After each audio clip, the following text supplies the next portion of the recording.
Et on passe à notre page santé. Aujourd'hui, on s'intéresse à une innovation de la chirurgie robotisée, ou plutôt l'utilisation d'un robot pour aider à la pose de prothèses du genou. Alors, il n'existe qu'un seul appareil de ce type en France. Il se trouve à l'hôpital de la Croix-Rousse à Lyon. Et on en parlera dans un instant avec notre invité, le professeur Sébastien Lustig. Mais c'est toujours le chirurgien qui maîtrise l'acte. Mais il est grandement aidé par l'outil numérique. Vous voyez ce reportage tourné avec Thierry Zwiderski. Attention, âme sensible, il y a bien sûr des images de chirurgie. Sur cette table de chirurgie, une patiente souffrant d'arthrose aux deux genoux. Elle va bénéficier d'une opération d'un nouveau genre, l'implantation de prothèses partielles grâce à de la chirurgie robotisée. En fait, c'est un outil numérique de réalité virtuelle qui va aider le médecin. Dans un premier temps, deux jeux de capteurs optiques, ces petites boules grises, vont être fixés sur le tibia et le fémur. Je vais enregistrer l'anatomie, vous allez voir, en 3 dimensions du genou. Repérés par cette caméra binoculaire, ces marqueurs optiques vont permettre de représenter virtuellement l'anatomie osseuse de la patiente. Ensuite, le robot va calculer l'emplacement optimal des prothèses et planifier le travail d'implantation. Le praticien va ensuite utiliser une fraise couplée à la machine qui fonctionnera uniquement sur les zones à opérer, sans aucun risque ni pour la patiente ni pour le chirurgien. Là, vous voyez, moi je me blesse, il ne se passe rien. Mais si j'arrive dans le champ, ça va préparer l'os. Moi je regarde l'écran.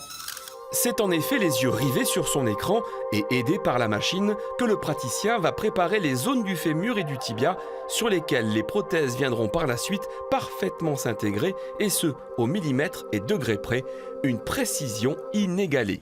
Il faut compter un peu plus d'1 heure par genou et la récupération est impressionnante. Peu après son réveil, la patiente peut déjà se déplacer. Quant à la partie robotique de l'intervention, ça ne l'a visiblement pas dérangée. Je me suis dit, super, ça va être génial de travailler un robot d'une façon très précise. Et voilà, le chirurgien est toujours là, mais c'est génial. Hein. La patiente rentrera chez elle après seulement 2 jours d'hospitalisation. Professeur Lustig, bonjour. Vous êtes le seul chirurgien en France à utiliser cette machine. Avant de parler de ce nouvel outil numérique, on va prendre des nouvelles de la patiente. C'est un reportage que nous avons réalisé le mois dernier. Comment va-t-elle aujourd'hui ? Elle va bien, elle a repris même quelques balades. Et, non, chose qu'elle ne pouvait plus faire avant. Hein. Non, à cause de l'arthrose. Donc l'évolution est bonne. Ouais. L'évolution est bonne. Elle marche, on va dire, normalement ? Elle ne marche pas encore tout à fait normalement, mais elle a repris une autonomie qu'elle n'avait pas avant l'opération. Donc non, l'évolution est très bien. Alors, on l'a vu dans ce reportage, l'appareil vous permet de modéliser en 3D de façon virtuelle l'anatomie parfaite du patient à opérer. Et ensuite, vous ne regardez plus la zone opérée, vous êtes vraiment braqué sur votre écran, l'écran où il y a cette reproduction 3D. Est-ce qu'on n'est pas un peu dans l'ordre du jeu vidéo ? Alors, bon, c'est vrai que ça s'apparente un peu à de la réalité virtuelle. Donc, on est dans le jeu vidéo, on est un peu aussi dans la navigation comme dans l'aviation. Mais le chirurgien, il faut de l'expérience. C'est-à-dire qu'au départ, on regarde l'écran, on regarde beaucoup de genoux. Et puis ensuite, finalement, on fait prend confiance exactement à l'instrumentation robotique. Eh bien, on sent ce qui se passe et on regarde beaucoup l'écran et beaucoup moins le genou. Alors, c'est pas un gadget non plus, hein, non, cet appareillage. Il y a des avantages, quels sont-ils ?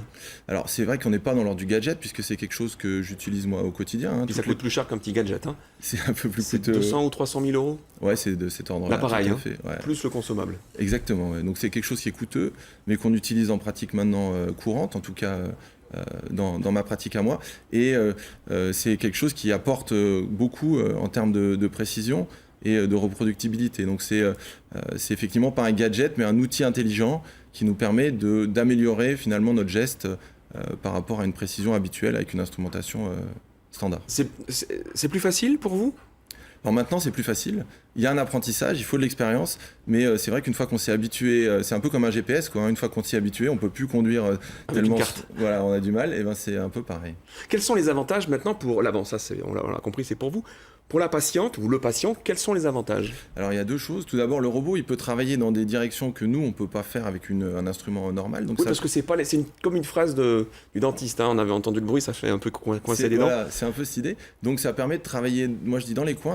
Finalement, avec des abords et en écartant moins fort les muscles et donc en étant moins invasif. L'autre avantage, c'est qu'on est plus précis. Et on espère qu'en mettant nos implants de façon plus précise, eh bien, finalement, ils vont marcher mieux et également probablement plus longtemps. Donc à la fois une récupération probablement améliorée, et également on espère une durée plus longue des prothèses. Ça reste de la chirurgie, mais on ouvre moins, si on a bien compris. 2 jours après la patiente est sortie, d'habitude pour ce genre d'opération, aux 2 genoux, c'est plutôt 4.